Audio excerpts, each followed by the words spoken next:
En avant-propos, je dois expliquer un petit peu ce titre. D'abord, je vais parler de l'église abbatiale et pas de l'ensemble du monastère. De l'église abbatiale de Sant Quirze de Cullera. Sant Quirze, déjà on m'a fait remarquer, mais on ne dit pas Sant Quirze. Il y a plusieurs orthographes de Sant Quirze. Il y a une orthographe française, il y a une orthographe catalane officielle, il y a même une orthographe espagnole, on peut mettre une cédille, on peut mettre un Z, on peut mettre un E. C'est toujours, de toute manière, c'est le même nom. Et donc il s'agit bien de l'église abbatiale de Sant Quirze. Pourquoi j'ai choisi Sant Quirze? Tout simplement parce que la Catalunya Romanica, que tout le monde connaît, c'est une immense encyclopédie, une des belles réalisations qu'a fait la Généralitat de Barcelone. Donc la Catalunya Romanica, lorsqu'elle parle de ce monastère, l'intitule comme ceci, Sant Quirze, avec cette orthographe-là. Donc par vénération pour la Catalunya Romanica, et celui qui l'a créé, qui était un de mes amis aussi, eh bien, j'adopte cette orthographe-là. Vous pouvez l'écrire autrement, nous entendrons quand même. Alors, pour ceux qui ne connaissent pas, ça m'étonnerait que vous n'ayez pas entendu au moins parler, Sant Quirze se trouve pas très loin d'ici, juste derrière la frontière, non pas à Cullera, comme on le croirait parfois. Une fois, je me souviens, j'avais organisé une sortie avec mes amis de Cerdagne, et on avait demandé à un autocar de la Seu d'Urgell de manger dans le coin le plus près possible du monastère. Il nous a amenés à Cullera, et c'est loin du monastère, alors qu'il y avait de bons restaurants beaucoup plus près, même sur place. Mais jadis, pourquoi Cullera? Parce que jadis, le monastère possédait toutes les terres du versant sud des Pyrénées à cet endroit-là, et Cullera faisait partie du domaine de Sant Quirze. Alors, ça se trouve à Rabós. Pour y aller, il faut passer, vous le savez, par le col de Banyuls, s'il n'est pas fermé, et sinon vous y allez à pied. Sinon, on peut faire le tour. Alors, donc, à Rabós, et je vais parler de l'abbaye, non pas de l'ensemble du monastère, ça suffira avec l'abbaye elle-même. Et je voudrais préciser un petit peu l'archéologie confrontée au texte. En effet, pour connaître un monument, on le connaît, il y a plusieurs sources de connaissances. D'abord, c'est ce qu'on voit, l'archéologie visuelle, ce qui est au-dessus du sol, qui est visible. Puis, on peut le connaître aussi par les fouilles. Alors, à Sant Quirze, il y a de très beaux restes, plus que de beaux restes, c'est vraiment un monument remarquable. Et il y a eu également des fouilles assez importantes qui ont été faites il y a 25 ans et elles n'ont toujours pas été publiées. Alors je suis très ennuyé parce que pas de publication. J'ai vu, moi, ces fouilles, mais visuellement, mais il faut les avoir faites, il faut avoir une publication. Je suis un peu ennuyé à cause de ça. Mais j'en parlerai quand même. Pour connaître un monument, donc, il faut l'archéologie, ce qui est visible, ce qui est sous la terre, et qu'on peut dégager, et également les textes. Or, pour Sant Quirze, c'est un cas d'espèce, je crois, très intéressant. Nous avons une archéologie visible, une architecture tout à fait remarquable. On a quelques fouilles, des fouilles aussi, mais beaucoup moins intéressantes à la mesure où elles ne sont pas publiées. Et on a des textes. On a 3 textes, je vous en parlerai, qui nous donnent des renseignements très importants sur les origines et sur les transformations de l'Église. Or, ces textes, je les confronte à l'archéologie parce que, à mon sens, ils ont été très mal lus et très mal exploités. Ce qui fait qu'on est obligé, et peut-être c'est la raison pour laquelle on n'a pas publié encore les fouilles, c'est parce que les fouilles ne correspondent pas à ce qu'on croyait, peut-être. Et donc, moi, personnellement, je ne veux donner de leçons à personne, mais vous avez dit que je suis latiniste, oui, je connais un peu le latin, et je m'intéresse aux textes et je les prends au sérieux. J'ai fait également pas mal de travaux sur des textes de cette époque, pour Sant Quirze Cullera aujourd'hui, pour d'autres monastères, notamment Sant Pere de Roda, j'ai beaucoup travaillé les textes. Et je voudrais donc confronter l'archéologie au texte, aller de l'un à l'autre si vous voulez, de manière à savoir, comprendre qu'est-ce que c'est que ce monastère. Alors d'abord, nous allons dans une première partie décrire, c'est la moindre des choses. Quand on voit un monument, j'ai beaucoup voyagé avec certains d'entre vous, j'ai montré des monuments, et ma première démarche, c'est toujours la description. Qu'est-ce qu'on voit? Alors donc, décrire le monument. Alors voilà, pour ceux qui ne le connaissent pas, une vue d'ensemble du monastère, de tout le monastère, d'est en ouest. C'est-à-dire que vous avez le chevet et il s'aligne là. Alors, ce monastère se trouve donc très près d'ici. Si vous ne l'avez pas découvert, si vous ne le connaissez pas, vous le découvrez. Il est dans la montagne. C'est pas très haut, mais c'est quand même dans la montagne. Et qu'est-ce que nous voyons? Nous voyons une très belle église abbatiale. Hein, regardez ça, c'est certain. Elle a été bien restaurée, on a refait les toitures, tout ce que vous voulez. Mais on voit plus que l'église abbatiale.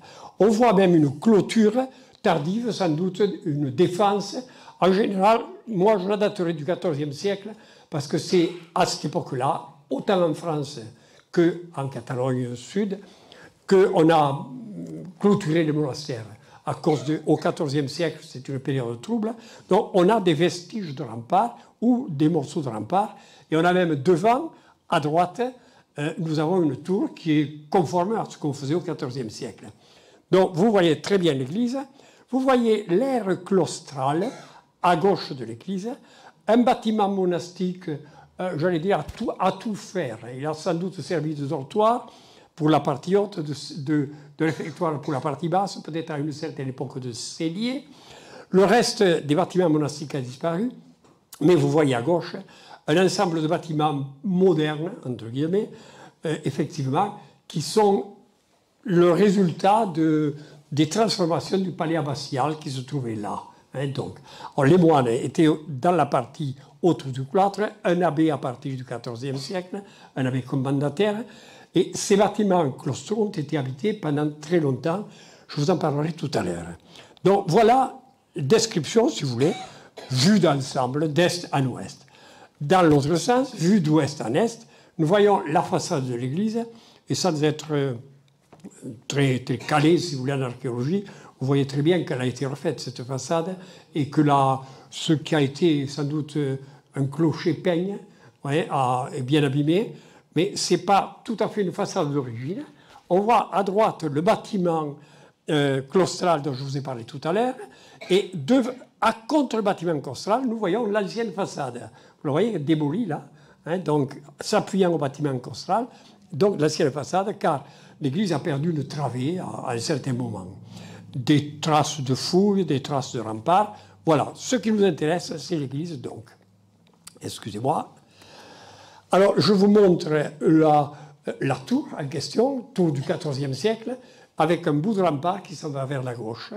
Alors, c'était des remparts destinés non pas à arrêter une armée, mais plutôt des brigands, hein, ou des bandes de pillards, hein, qui pouvaient sévir dans le coin, car les monastères étaient réputés, sinon riches, mais du moins possédant des biens, hein, y compris des biens consommables. Alors voilà l'église, c'est elle qui nous intéresse. Beau bâtiment, un très beau bâtiment. D'emblée, comme ça, je le regarde, je me dis, ben, c'est un bâtiment du XIe siècle, en le regardant comme ça. On affinera tout à l'heure. Nous avons donc un chevet tripartite, une grande abside, parcourue par des lésènes, deux absides latérales, vous en voyez une très bien avec les lésènes également. Entre la grande et la petite abside, qui ne sont pas accolées, nous avons un bâtiment qui est tardif. Hein, on a créé une chapelle là, mais tardivement, l'époque, je ne sais pas, mais peut-être vers le XVIIe siècle, donc ce petit bâtiment est tardif. Un grand transept largement débordant, et la nef, nous voyons le haut de la nef qui s'en va donc vers l'ouest. Alors voilà, donc, c'est ce beau bâtiment que nous allons étudier. Mais comme nous faisons un tour du monastère, nous sommes ici dans l'ère claustrale. C'est-à-dire que vous avez au sol les traces du mur bahut du cloître, hein, des fondations du cloître. Et vous avez en face un bâtiment médiéval, mais plus tardif que l'église. On pourra essayer de le dater. Donc, un bâtiment médiéval qui était le réfectoire, cellier, tout ce que vous voulez, peut-être même dortoir. Nous pénétrons dans ce bâtiment. Alors, assurément, peut-être le mur que vous avez à gauche est tardif, du 11e, mais la voûte et le mur qui est à droite sont beaucoup plus tardifs. Hein. Celui de gauche, excusez-moi, plus ancien, peut-être 11e siècle. La voûte et le mur de droite, probablement 13e, 14e siècle, quelque chose comme ça, avec une voûte donc, et 2 fenêtres qui éclairent cette partie-là. Donc un beau bâtiment. De ce bâtiment, en allant vers le palais abbatial, j'ai pris cette photo pour vous montrer que sous le niveau du monastère actuel, on a découvert quelques éléments, et en particulier ce mur transversal qui comporte un très bel opus plicatum, hein, c'est-à-dire une arête de poisson. Alors ce bâtiment est incontestablement du pré-roman. Alors, je ne vous dirai pas de quelle date, mais pré-roman. 9e, 10e siècle, assurément 10e, c'est sûr, peut-être même 9e. Mais enfin, je voulais vous faire voir qu'autour du monastère, il y avait d'autres choses intéressantes. Et puis, à 150 mètres de l'entrée du monastère, une petite église, comme on en trouve tant en Catalogne, partout, des toutes petites églises rurales, avec un appareillage assez soigné, une nef et une abside. Ça, nous avons là le type des églises du XIIe siècle, dont les formes se sont maintenues, en fait, jusqu'au XIXe siècle. On bâtit encore, dans les campagnes, des églises un peu comme ça, avec une abside ronde, une seule nef, mais là, on est assuré que c'est du XIIe. Alors, donc, ce petit bâtiment, j'en reparlerai, mais ce n'est pas de lui que je vais parler, essentiellement, vous l'avez compris.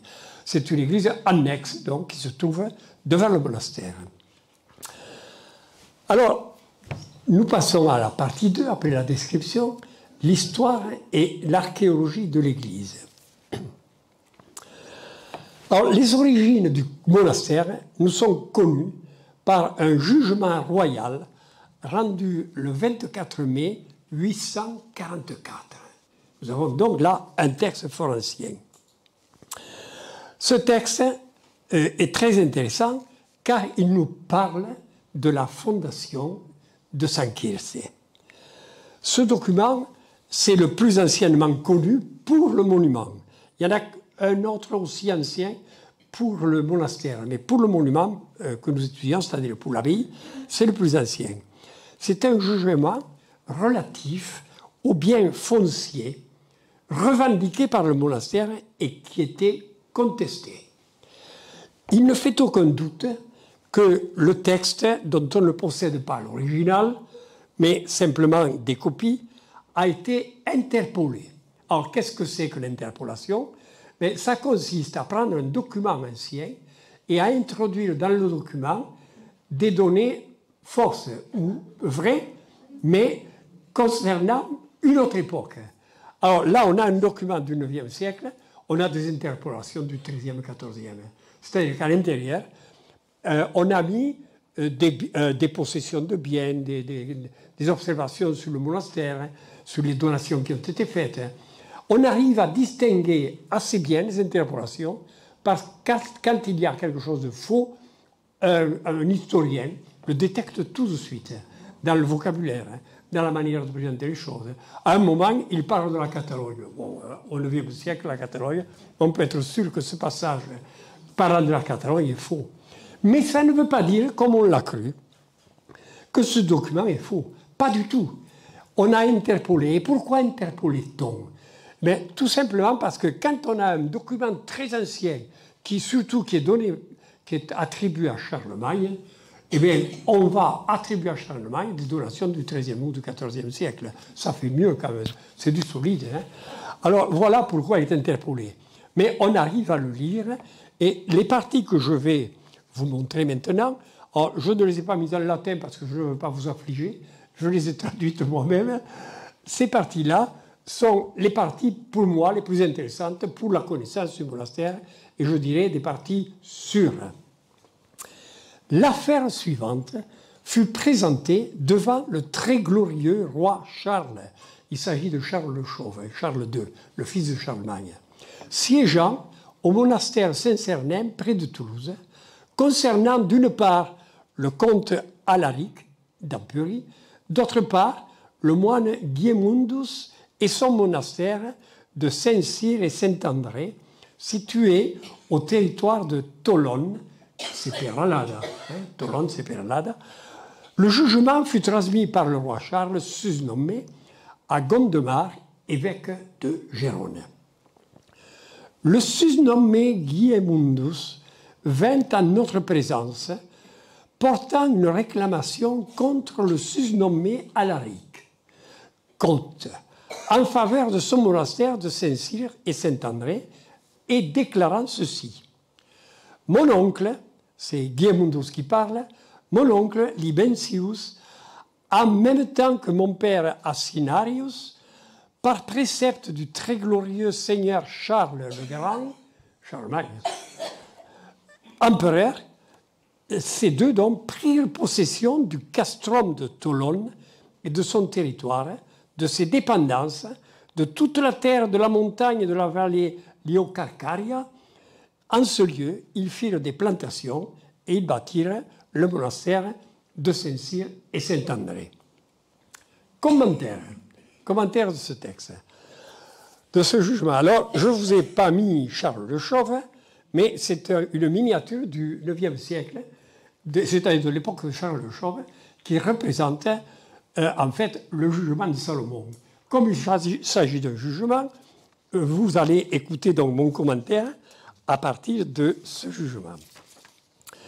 Donc l'objet du plaid, on appelle ça un plaid ou un jugement, P-L-A-I-D.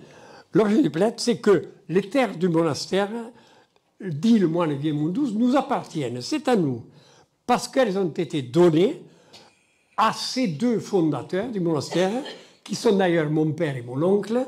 Elles ont été données par l'empereur Charlemagne. Bon, il faudra le prouver. Alors, le contexte historique est connu. Le roi Charles II, Charles le Chauve, résidait bien cette année-là à Toulouse, au mois de mai, quand il a donné ce document, car il faisait le siège de la ville de Toulouse, qui avait été prise par un de ses neveux, parents, qui s'appelait Bernard de Septimanie. Alors, le monastère Saint-Sernin, dans lequel il logeait, se trouvait hors les murs de la ville, et donc le contexte est parfaitement correct. On le sait, à cette date-là, le roi Charles était à Toulouse. Le comte Alaric et Guiemundus, pour son monastère, Guiemundus, revendiquaient donc la possession des domaines contestés avec des arguments contradictoires. Les juges, sous la présidence de Gondemar, évêque de Gérone, délégué par Charles pour les écouter, instruit le procès. Et il demande à Guiemundus de produire des preuves, dignes de confiance des preuves. Alors, il apparaît que le monastère n'en possédait pas. Il ne possédait pas, et ça arrivait. Ça arrivait, c'était des époques plus ou moins troubles, où des documents pouvaient se perdre, ça arrivait qu'on n'en possédait pas. Auquel cas, c'était prévu, si vous n'avez pas de documents probants, il vous faut nous produire des témoins, des gens qui puissent attester que le monastère vous appartient. Alors, Guiemundus présente 12 témoins. Il présente d'abord 6 prêtres, 4 chevaliers, des milites, et 6 paysans. Alors, le mot m'intéresse, payenses. Ça a donné pageses. C'est un mot latin, latino-catalan et même occitan, puisqu'on dit également payenses pour dire les pageses. Alors, les témoins attestent unanimement la chose suivante. Nous avons vu, nous avons entendu, et nous étions présents lorsque, attention, par le très glorieux roi Charles, et non pas de la bouche du très glorieux roi Charles, lorsque par le très glorieux roi Charles, empereur, fut donné au castrum de Tolon, sur son fisc, c'est-à-dire que le roi prend les terres du fisc et il les donne à Libencius, abbé, et à son frère Asinarius, moine. Il donne ces terres avec leur dépendance et suit la longue liste des terres du monastère. C'est donc, quand on le regarde, le roi Charles qui donne les terres de son fisc à un monastère. C'est fréquent. C'est fréquent. Ça se passait comme ça. Quand on conquiert un territoire, alors ce n'est pas Charlemagne qui l'a conquis, mais c'est les troupes franques. Quand on conquiert un territoire, il passe automatiquement au fisc royal, c'est-à-dire à l'État. Et le roi peut donner des terres à qui il veut, à un comte, à des particuliers, à un monastère. Donc le contexte est vraiment exact. Et donc le roi Charles donne des terres au monastère et on l'atteste. Par le roi Charles, elles ont été données. Mais là où il y a problème, c'est que Charlemagne n'est jamais venu personnellement en Empoudran. Il n'a pas siégé au castrum de Tolone, c'est-à-dire à Peralada. Moi, j'y vais souvent à Peralada. Il y a un bon restaurant, là, je m'y pieds. Alors, donc, il n'a pas siégé à Peralada, il n'est pas allé au restaurant. Et donc, est-ce qu'il ment? Non, il ne ment pas. Parce que le texte ne dit pas que c'est par Charlemagne que ça a été donné. En fait, Charlemagne récupère des terres et ce sont les officiers royaux qui sont chargés en son nom de les distribuer. Alors, il s'est passé la chose suivante, donc, il y a eu lecture par un officier royal dans le castrum de Toulon, par la chancellerie royale, la lecture de la donation.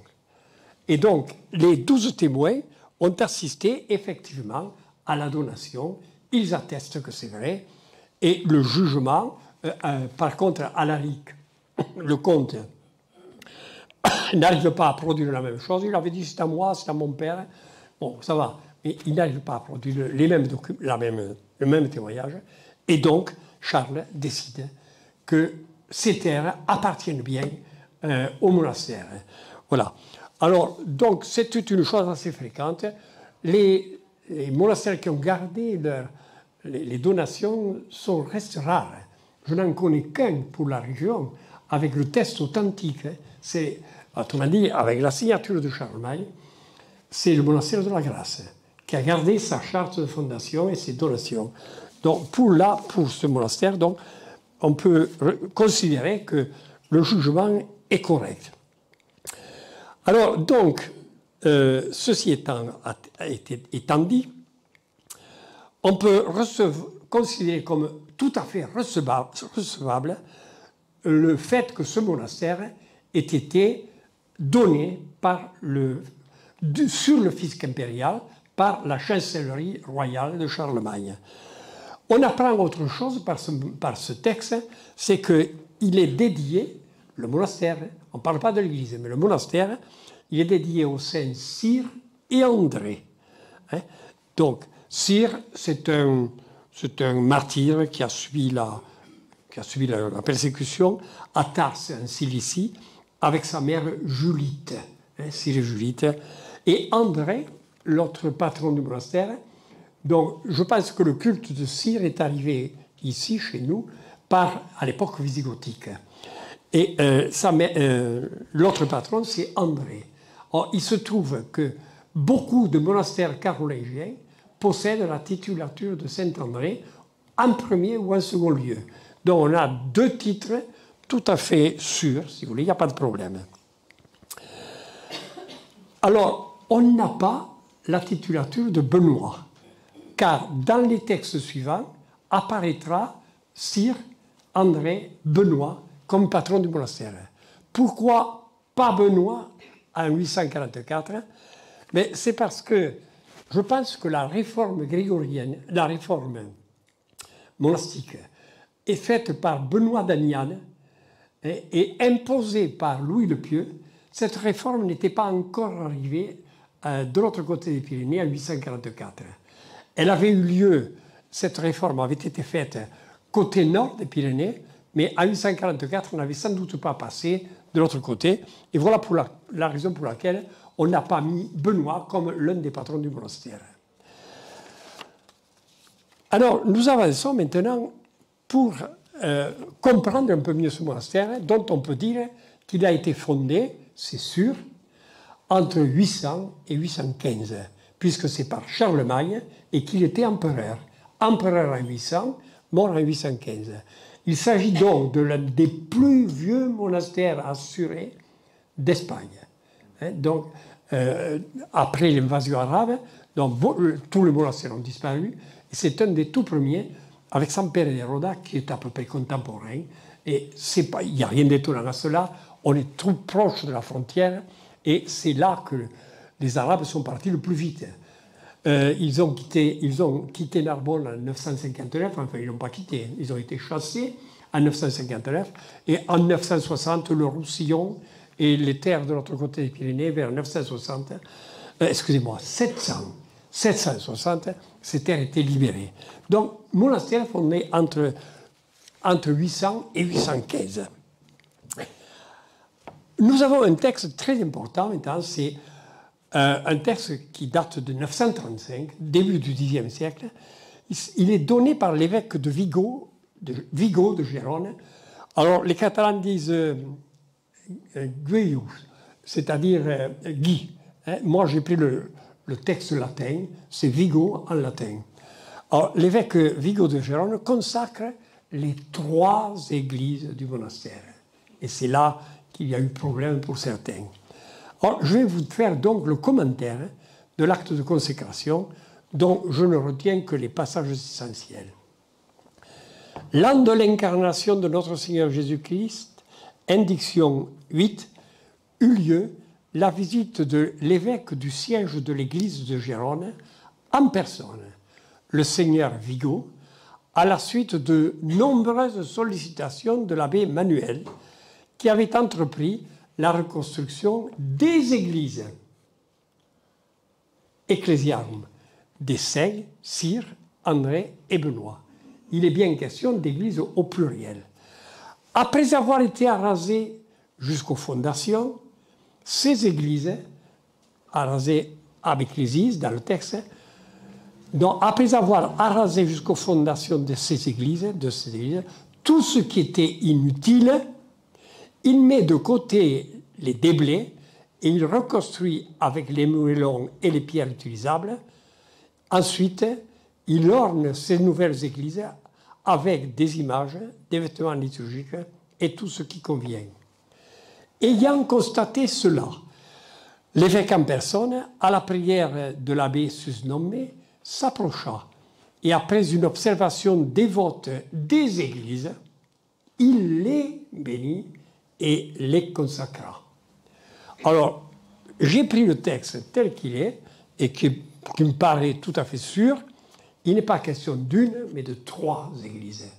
3 églises démolies et 3 églises reconstruites en utilisant en partie les églises anciennes et en utilisant surtout les matériaux qui avaient été mis de côté. Alors ça, c'est un texte capital et je ne comprends pas que les rares études qui ont été faites sur Saint-Quir, il y en a une surtout, les autres, il y en a fort peu, ça a été assez peu étudié, font comme si ce texte ne parlait que d'une seule église. Je ne comprends pas. Il faut prendre les textes au sérieux quand ils sont sérieux. Alors, donc, il s'agit bien de 3 églises démolies, de 3 églises reconstruites. Alors, il utilise dans les églises anciennes ce qui était utile. D'après ce qu'on peut voir aujourd'hui, et pas simplement par la fouille, mais par ce qui est visible, les parties que l'on peut dater du IXe siècle, c'est-à-dire de la consécration de 944, on ne voit que la partie bleue en bas à droite. Ça, vous voyez, cette abside et ce petit réduit à côté, ça date bien du IXe siècle. Et tout le reste est postérieur au IXe siècle. Alors donc, en fait, on n'a gardé qu'un petit morceau là. Je vais vous le montrer sur le terrain. Au pied de l'abside sud, de l'abside du sud, vous voyez un petit mur en élévation. Ça, c'est l'arrondi de l'abside du IXe siècle. Et les bâtiments que vous avez à gauche, là, qui sont ruinés, ce sont des bâtiments du IXe siècle. Donc, on n'a conservé que ça du IXe siècle. Le texte semble dire qu'il y en avait peut-être un peu plus, encore qu'il ne précise pas. Mais n'oublions pas qu'il y a eu encore une démolition. Donc, aujourd'hui, il ne reste du IXe siècle que la trace d'une abside et la trace d'un bâtiment qui est tout accolé. Je vous montre ce petit bâtiment. Vous voyez cette structure très archaïque. Ça, c'est une des églises ou un des bâtiments de 944. Et vous voyez à côté, donc la base d'une abside démolie. Je pense qu'appartient également au IXe siècle la partie droite du transept actuel, contemporain. La partie droite, là, à droite, ça fait partie aussi de ce bâtiment du IXe siècle qui a été conservé. Alors, pourquoi 3 églises? Eh bien, d'abord, il faut considérer que les monastères carolingiens sont souvent dotés d'églises multiples. On est avec une liturgie, avec un mode de prier, etc., les moines, qui n'est pas celui des moines de Cluny, qui est beaucoup plus ancien, et ils éprouvent le besoin de posséder plusieurs églises. Alors, je vais vous prendre l'exemple de Santula, Saint-Riquier. Pourquoi ça? Je ne saurais pas trop. Enlever le truc là. Attends. La bouteille qui est tombée. Voilà, ça va. Alors, Santula Saint-Riquier, qu'est-ce que c'est? C'est un très grand monastère qui a été construit par le gendre de Charlemagne à Saint-Riquier, qui est aujourd'hui une petite ville de la Somme, hein, pas très loin d'Amiens. Donc, il construit là, vers 790, il construit un immense monastère qui comptait 600 moines. Cet immense monastère comportait 3 églises. Nous avons là un dessin qui date du XVIIe siècle. Avant la démolition du vieux Saint-Riquier, on avait fait un dessin et on s'aperçoit qu'il y a 3 églises, effectivement, disposées en gros en triangle. La grande église qui se trouve au fond et qui est d'ailleurs double. Une partie, la partie de droite, est destinée et consacrée à Ricarius, Saint-Riquier, et la partie de gauche au Saint-Sauveur. Puis nous avons une église Saint-Benoît, normale, Saint-Benoît, et une église Sainte-Marie. Et les 3 églises sont reliées par des portiques qui font 750 mètres long. On a marqué là que les 3 églises, et il y avait le monastère qui a été retrouvé en fouille. Donc, autour de ce triangle, ou ce vague triangle, de ces 3 églises, il y avait un immense monastère. Et on connaît la liturgie monastique à Saint-Riquier au 8e siècle. Donc, les moines allaient d'une église à l'autre, prier, etc. Enfin, ça a été fort bien étudié.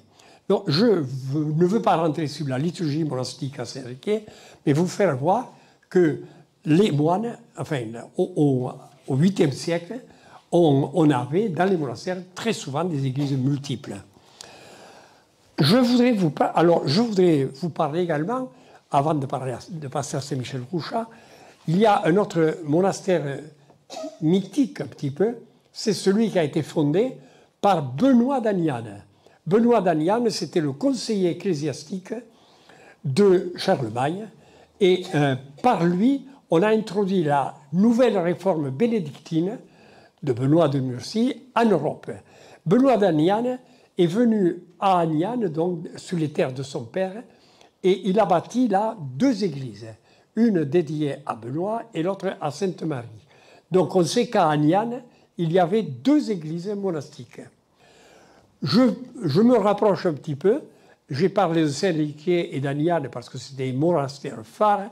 Si nous nous approchons, en Roussillon, nous apercevons de ceci. Un monastère est fondé à Couchat en 879, près d'une église dédiée à Saint-Germain, qui est reconstruite en 1953. Donc, lorsque les moines viennent d'Enchalada, de Saint-André d'Enchalada, Tues-les-Bains, lorsqu'ils viennent à Cuxa, ils viennent dans une église Saint-Germain. Ils s'installent d'abord là, puis ils construisent une autre église qui s'appelle Saint-Michel. Et ils ont donc deux églises. Hein? Donc, quelle est l'église majeure? Les deux, Saint-Germain et Saint-Michel. Puis cette église Saint-Michel, ils la reconstruisent en 1956 et ils en font la belle église que vous connaissez actuellement. Mais pendant longtemps, donc, ils ont eu les deux églises, Saint-Germain et Saint-Michel.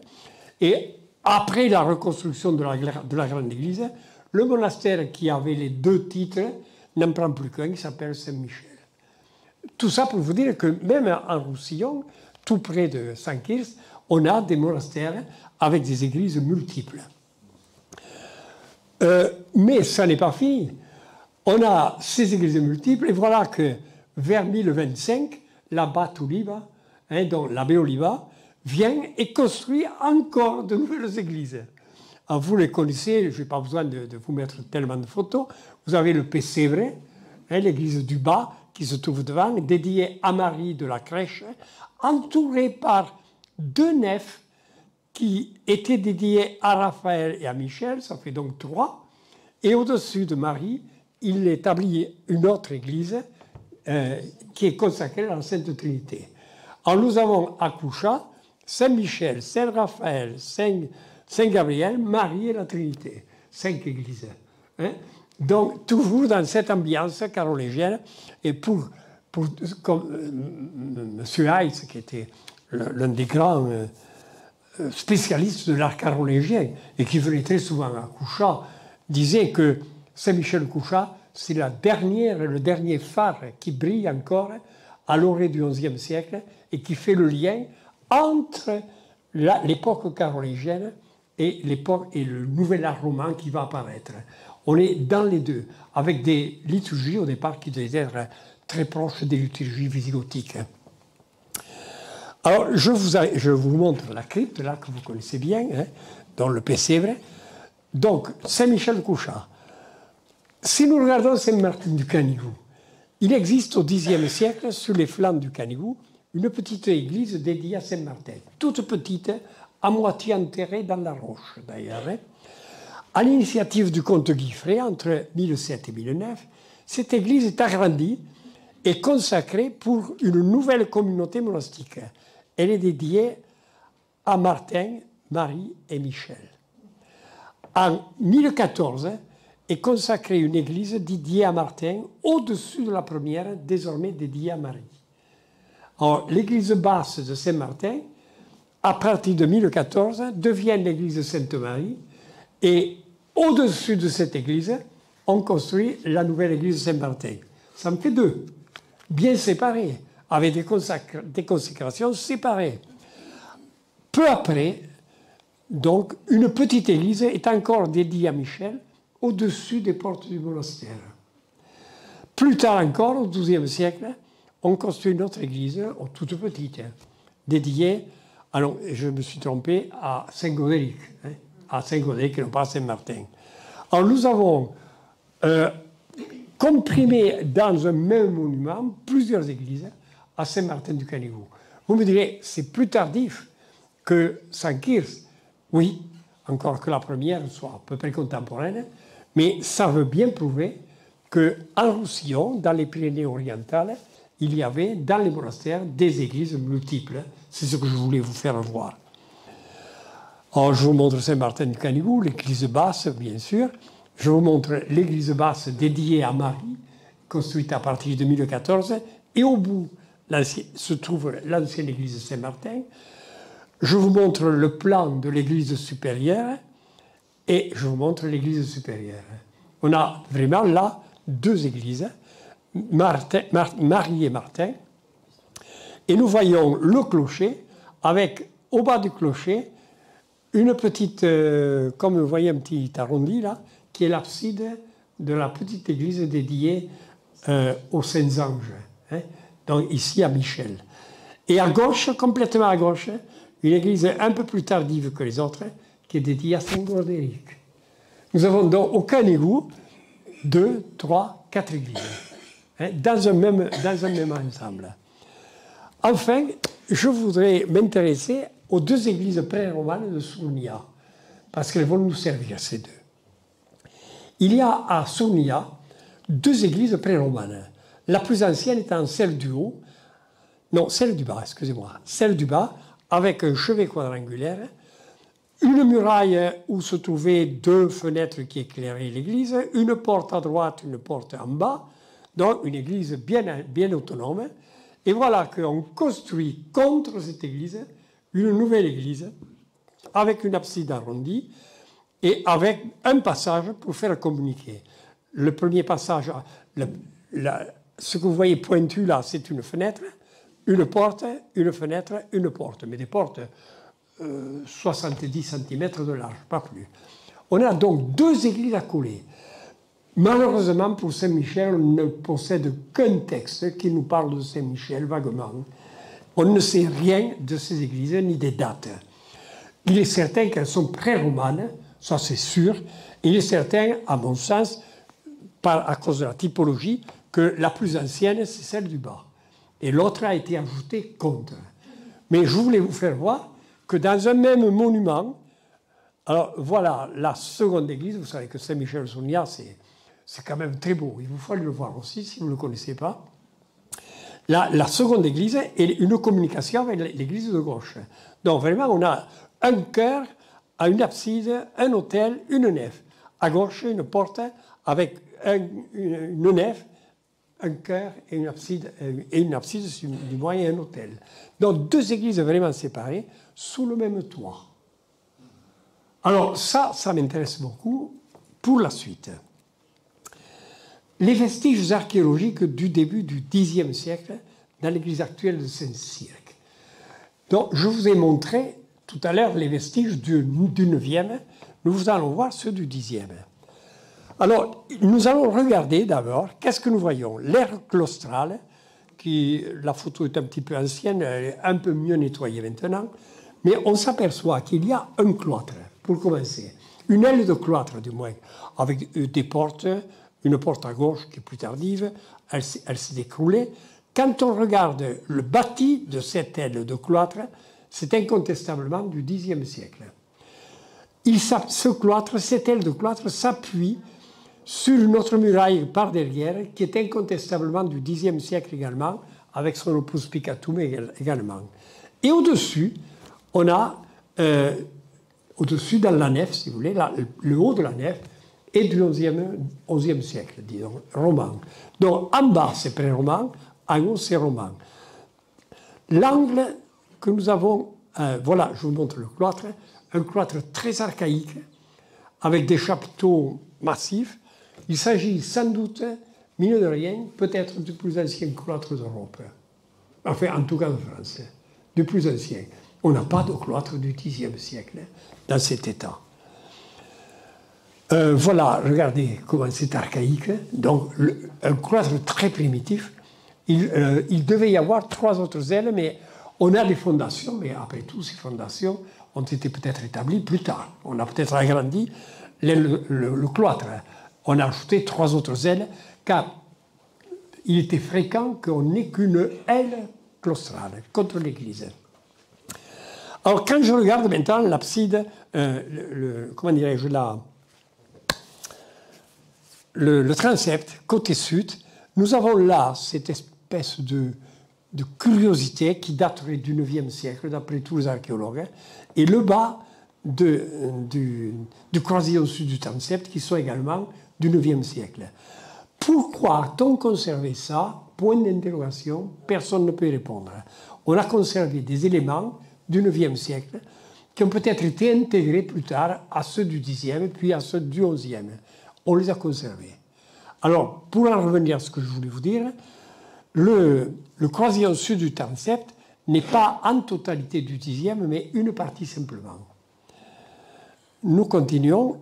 Dans le croisillon sud, voilà la partie qui est probablement du 10e avec son opus picatum. Quand nous regardons la façade ouest, elle a été refaite. La façade ancienne, vous l'avez à droite, complètement démolie, là, vous le voyez. Donc on a abattu une partie de l'église. Et quand on regarde le mur nord de l'église, on voit très clairement qu'il y a deux parties. Une partie basse qui est probablement du Xe et la partie haute qui a été refaite au XIe siècle, à l'époque romane. Quand on regarde le croisillon nord, il est entièrement roman. Alors, en résumé, qu'est-ce qu'on a? On a le mur goutteron sud qui est du Xe, le cloître qui est du Xe, une petite partie du croisillon sud du transept qui est du Xe, et le mur nord, en partie, les bases du moins, qui sont du Xe.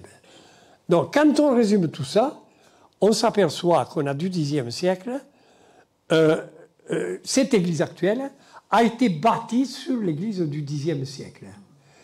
Or, comme on n'a pas d'autres constructions du Xe siècle, c'est dans cette église-là qu'on doit trouver les trois autres. Ce sont des éléments des trois autres. Alors, comment? Si je ne vous avais pas montré Sournia, vous ne comprendriez pas. Mais maintenant que je vous l'ai montré, vous comprenez qu'on a dû faire bâtir trois églises au Xe siècle, en 935, côte à côte, avec peut-être quelques communications. Et il reste le mur nord de l'église nord et le mur sud de l'église sud. Et entre les deux, il y en a une autre.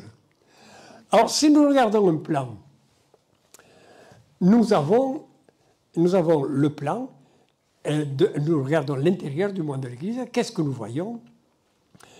Nous voyons une grande église romane, que je dirais classique du premier art roman. Mais en bas, c'est ça qui m'intéresse, en bas, nous avons les traces d'une église plus ancienne. Et d'après les archéologues, je l'ai lu parce que ça a été dit, mais très rapidement, ce sont des traces du Xe siècle. On aurait donc l'église romane bâtie sur l'abside du Xe siècle démolie.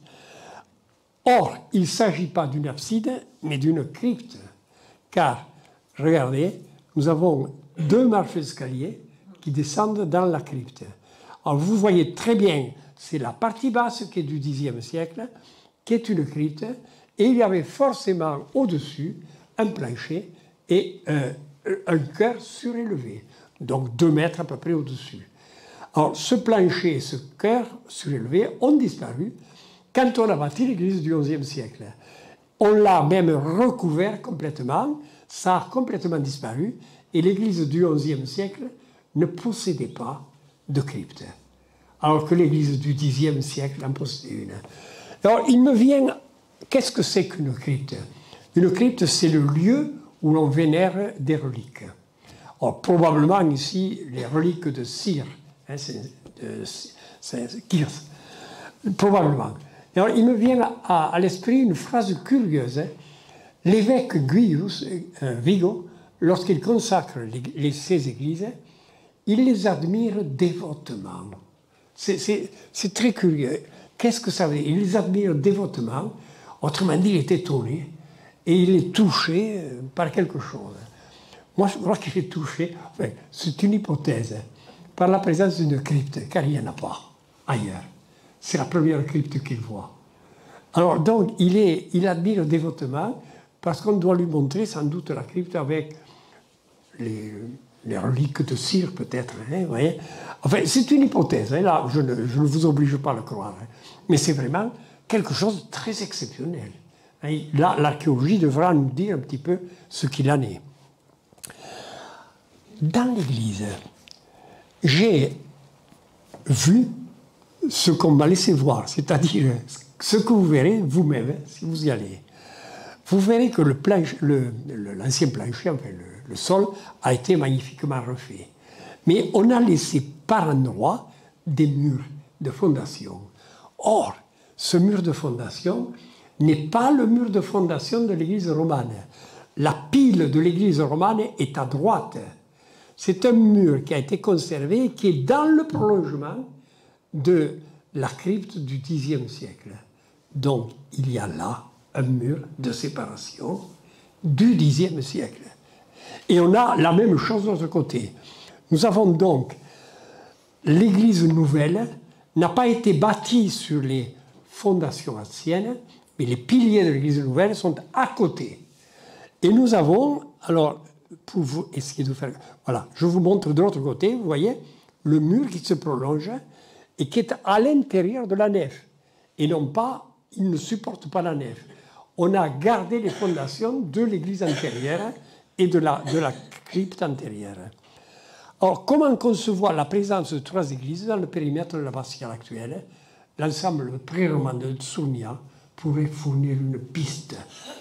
Et je vous montre, si vous voulez, le plan de l'église actuelle, avec ébauché, là, au milieu, vous voyez, ce n'est pas un véritable plan bien fait, le mur, vous le voyez bien, dans la nef centrale, vous avez en bas, côté sud, le mur du Xe siècle, en prolongement de la crypte du Xe siècle. Et en haut, nous avons l'ébauche, mais moi je l'ai vu vraiment, parce que le plan n'a pas... C'est pas moi qui l'ai fait, mais il n'est pas bien fait, ce mur se prolonge.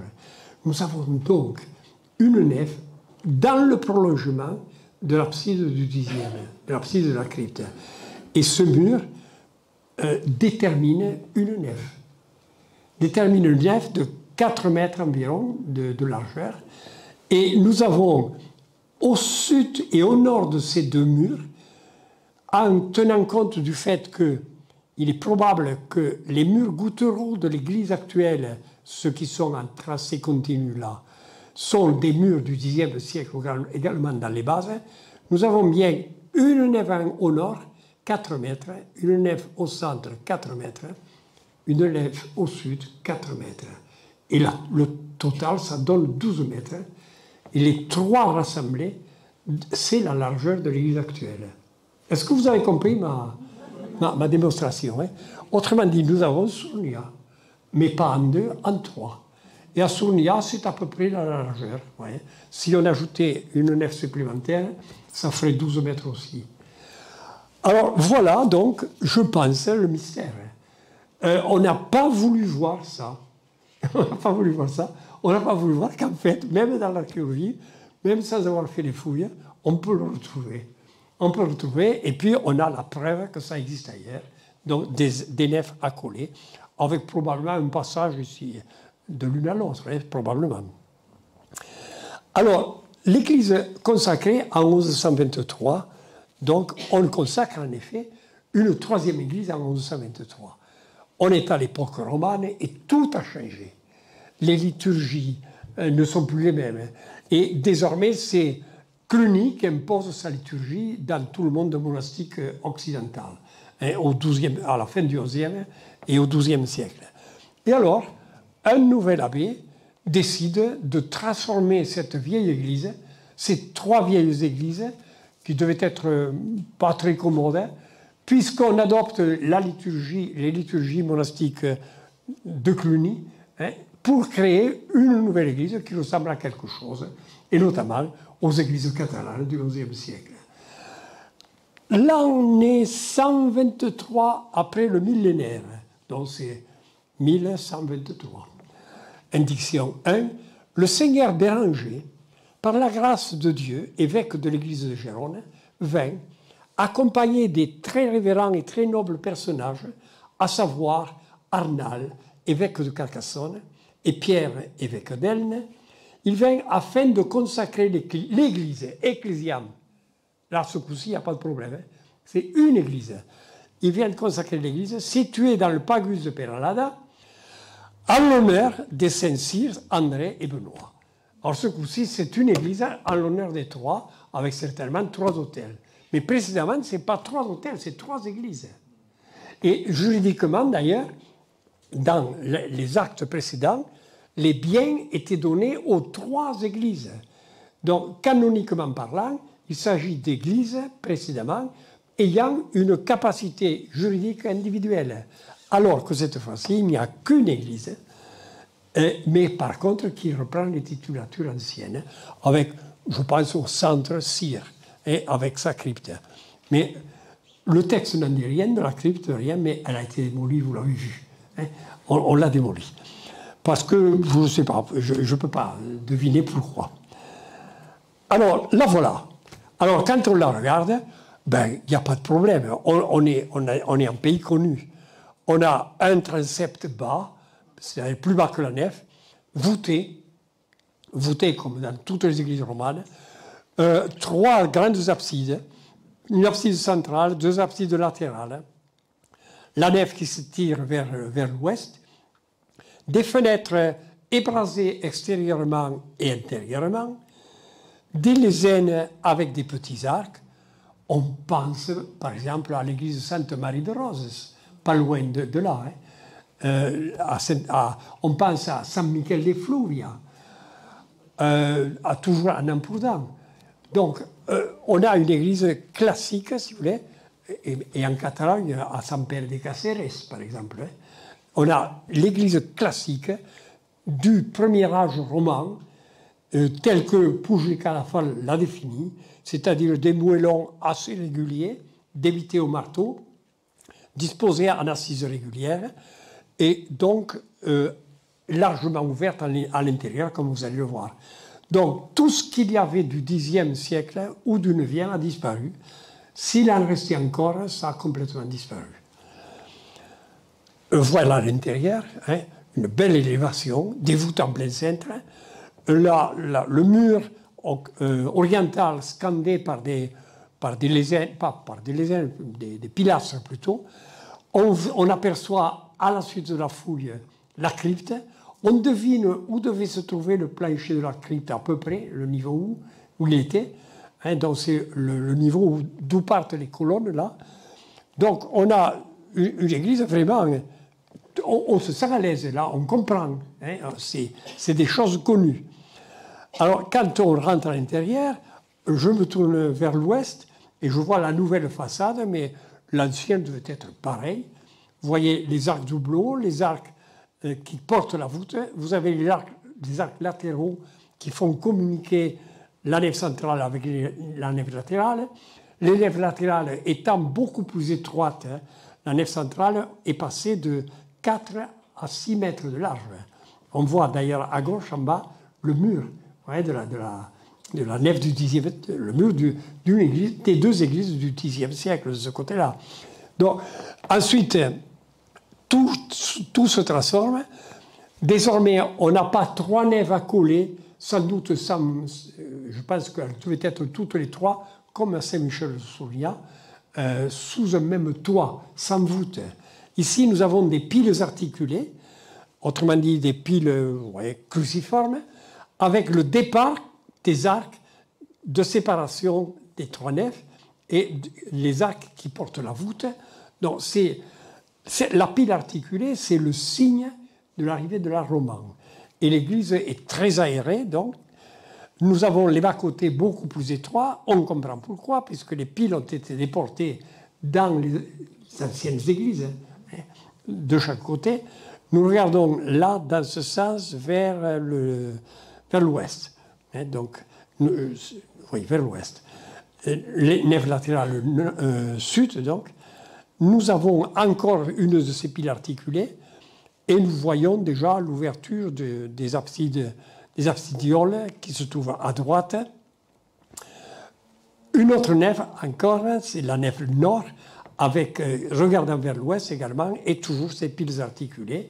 Nous sommes dans une église, vraiment, il n'y a rien à dire, nous sommes dans le premier âge roman, incontestablement. Je vous montre une des absidioles, c'est l'absidiole sud. Elle a même été décorée probablement au XIIe siècle. On voit des traces de peinture, vous voyez, 2 personnages dans l'absidiole. C'est à peu près tout ce qui reste comme peinture. Donc, on peut comparer cette église à toutes les églises du XIe siècle en Catalogne. Alors, cependant, j'ai un doute sur la datation. Pourquoi? Parce que, d'abord, l'acte de consécration est de 1123. Donc, il est du début du XIIe siècle. Quand je regarde cette église de plus près, je m'aperçois qu'en fait, elle a gardé les traces caractéristiques des églises du XIe siècle, mais elle ne les a pas toutes. En particulier, elle ne comporte pas de niche absidiale, comme on peut les voir par exemple à San Pere de Cáceres, pour ne citer que celle-là. Elle ne porte pas de niche absidiale. Les lézènes sont régulières, j'allais dire, avec des petits arcs tendus entre les lézènes, mais on n'a pas non plus de décor de lézènes sur les bas-côtés, comme on le trouverait normalement dans beaucoup d'églises du XIe siècle. Marcel Duria a fait remarquer que Marcel Duria, qui fut mon maître, c'est un homme que je vénère beaucoup, enfin, il est mort, avait fait remarquer que le premier art roman a été tellement bien admis en Catalogne qu'il s'est prolongé tel quel, ou à peu près, avec très peu de changements, plus tard au XIIe siècle. Alors, les petits changements qu'il peut y avoir, c'est en particulier ceux-là, ce que je viens de signaler. Pour les comprendre, regardez San Pere de Cáceres. Vous voyez ce que c'est qu'une niche absidiale? En haut de l'abside, vous voyez les lézènes et les niches absidiales. Regardez l'église de San Pere de Cáceres, qui est dans la région de Vic. Vous avez des bandes lombardes également sur les côtés. Ça, c'est bien du XIe siècle. Nous sommes là dans une église qui a été consacrée en 1040. Mais à Cáceres, je pense que la consécration de 1123, c'est bien celle de la fin de l'Église. Simplement, on a maintenu les traditions du premier âge roman jusqu'au début du XIIe siècle. Alors, j'imagine une église commencée tout à la fin du XIe, la nouvelle église, parce qu'il fallait quand même du temps, on pouvait compter 20 à 30 ans, quoi. Commencée tout à fait à la fin du XIe siècle, et se poursuivant, se terminant par les absides ou par la nef. Je penserais plutôt se terminant par la nef au début du XIIe siècle, en 1123. Et nous retrouvons là, par exemple, comme autre exemple, Carigliana, identique, nous avons les églises de Taouy, qui sont du XIIe siècle, mais qui ont l'aspect des églises du XIe siècle. Nous avons en Ampurdán l'église de Cruïes, également, qui est du XIIe siècle, mais qui est consacrée au XIIe, mais qui a l'aspect d'une église du XIe siècle, ressemblant en diable à celle de San Quirze de Cullera. Voilà, j'espère vous avoir convaincu dans ma démonstration, vous avoir montré, c'est un peu compliqué, je le sais, mais je voulais vous montrer l'intérêt de cette église et la nécessité de ne pas s'en tenir qu'à l'archéologie, mais de regarder les textes de près, de les étudier et d'essayer de joindre les deux. Et quand on joint les deux, il n'y a plus de problème. Je reviens à ce que je vous disais tout à l'heure, 25 ans que ça a été fouillé, pas de publication. Il y en a qui doivent être gênés par ce qu'ils ont trouvé. Alors, mon but, c'était surtout d'aider, et non pas de critiquer, mais d'aider à comprendre un petit peu mieux ce monument. Alors, je ne peux pas quand même ne pas finir sans vous donner la fin de l'acte de consécration tout à l'heure. L'autel de Sainte-Marie, qui avait été placé, quod fundatum fuerat, jadis, dans la petite église Ecclesiola, située devant les portes du monastère, cet autel, nous l'avons transporté dans l'église de Saint-Cyr et l'avons consacré à l'honneur de Sainte-Marie, afin qu'en ce lieu, il soit honoré par les moines et par tout le peuple, et qu'il le soit au long des âges. Donc, on a terminé la consécration de la nouvelle église de Saint-Cyr par la consécration de l'autel, ce qui veut dire que la petite église était déjà démolie et qu'on allait en construire une autre. On a consacré l'autel pour l'amener dans la nouvelle église, celle que je vous ai montrée et qui est bien du XIIe siècle et pas du XIe, afin qu'ils soient honorés par les moines et par le peuple. C'est-à-dire que c'était une église paroissiale. C'était l'église paroissiale des fermes qui se trouvaient autour du monastère. Alors, avant de terminer, je voulais quand même vous donner la chronologie très succincte du monastère du Xe siècle à nos jours. Qu'est-ce qui s'est passé depuis le XIIe siècle, depuis l'époque où on a consacré l'Ecclesiola, jusqu'à aujourd'hui? Mais très brièvement, le XIIe siècle semble un siècle prospère. Le XIIIe siècle aussi. Les moines doivent être assez nombreux. Ils possèdent des terres, je vous dis, plusieurs centaines d'hectares, peut-être milliers. Il faut dire que ça ne vaut pas lourd. Hein. Allez-y, allez voir. C'est des terres quand même, des pâturages hein, jusqu'à la mer. Donc, ils possédaient pas mal de terres. Et le monastère devait avoir été au maximum de sa gloire, j'allais dire. Il n'a jamais eu quand même la gloire de Saint-Pierre et Roland. Jamais. Mais il devait être assez important. En 1285, les troupes de Philippe le Hardi passent la frontière, passent la montagne au col de Banyuls et dans les autres cols, pour venir attaquer, vous savez, le roi d'Aragon qui avait été excommunié par le pape. Alors c'est très compliqué. Donc c'est une croisade. Philippe le Hardi, très content par une croisade, évidemment, parce qu'il y en avait lourd sur la... Excusez-moi. Il y en avait lourd. Parce que les rois de France ont toujours, enfin, depuis longtemps, avaient l'ambition de régner sur la Catalogne. Et en fait, ils y régnaient plus ou moins. Pendant longtemps, ils y ont régné, mais après le traité de Corbeil, c'était fini. Mais Philippe le Hardi ne s'y était pas tout à fait fait. Et donc, il se dit, il profite, si vous voulez, de l'excommunication du roi d'Aragon par le pape, hein, pour rentrer. Et en même temps, il y avait une autre idée derrière, c'est que c'était l'époque où il y avait un roi de Majorque, le roi Jacques Ier de Majorque, donc fait appel au roi d'Aragon pour le défendre contre son frère, fait appel au roi de France pour le défendre contre son frère d'Aragon qui voulait supprimer le royaume de Majorque. Il ne pouvait pas accepter la division de l'ancien royaume de Pierre. Et alors, en 1285, il passe le monastère, la montagne, et il campe 8 jours autour du monastère. Apparemment, ça s'est bien passé. Il n'y a pas eu d'attaque. Il campait pour se regrouper. Je pense qu'il devait attendre au monastère l'arrivée des bateaux à Rosas pour pouvoir prendre le royaume d'Aragon par terre et par mer. Ça s'est très mal passé pour le roi de France. Il a été battu à plate couture à Gérone. Il est tombé malade. Il est venu mourir à Perpignan et il a été enterré dans la cathédrale de Narbonne. Voilà, ça s'est très mal passé.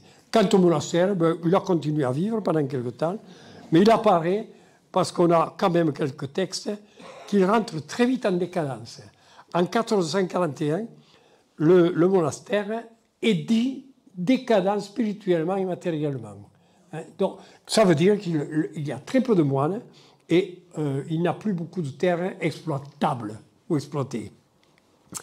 En 1540, il ne reste plus qu'un moine. Un moine, il a pris un copain, un clerc par là, qui n'est pas tout à fait un moine, mais qui l'aidait, et quelques serviteurs. Quant à l'abbé, lui, il existe, mais il est à Castello d'Empúries. Bon, ça ne pouvait pas tenir bien longtemps, vous le comprenez. 1540. 1592, à la demande de Philippe II d'Espagne, le pape Clément VIII unit le monastère de Cullera à celui de Besalú, où il y avait un autre monastère bénédictin. Il n'y a donc plus de communauté en 1592, enfin, communauté, il n'y en avait pas déjà. Il y avait un moine et quelques serviteurs, et le monastère est géré par un moine qui est détaché de temps en temps, qui le gère matériellement, je pense. Spirituellement, peut-être qu'il dit une messe quand il est là, mais autrement dit, il n'y a plus de communauté monastique, simplement le monastère est géré matériellement. En 1690, un texte nous dit que le monastère est complètement ruiné. En 1835, il est vendu par l'État et racheté par un particulier. Il devient une ferme, parmi les autres fermes qui existaient encore dans le coin. En 1931, il est classé monument historique, quand même, en 1931. En 1979, il y avait encore une famille qui y résidait. Elle s'appelait Fina Inovias, la dernière famille, qui résidait dans l'ancien palais abbatial, dans la ferme, et qui utilisait l'église comme bergerie et comme grange à foin, enfin à herbe. Voilà. Et en 1985, le dernier propriétaire traite avec la Generalitat pour vendre le monastère à la Generalitat. Et à partir de 1985, on commence à le restaurer. Et les fouilles commencent après 1990 et donc se sont poursuivies pendant quelques années. Voilà, vous savez tout sur Sant Quirze de Cullera. Je vous souhaite une chose, c'est d'aller le voir ou le revoir. Merci de m'avoir écouté.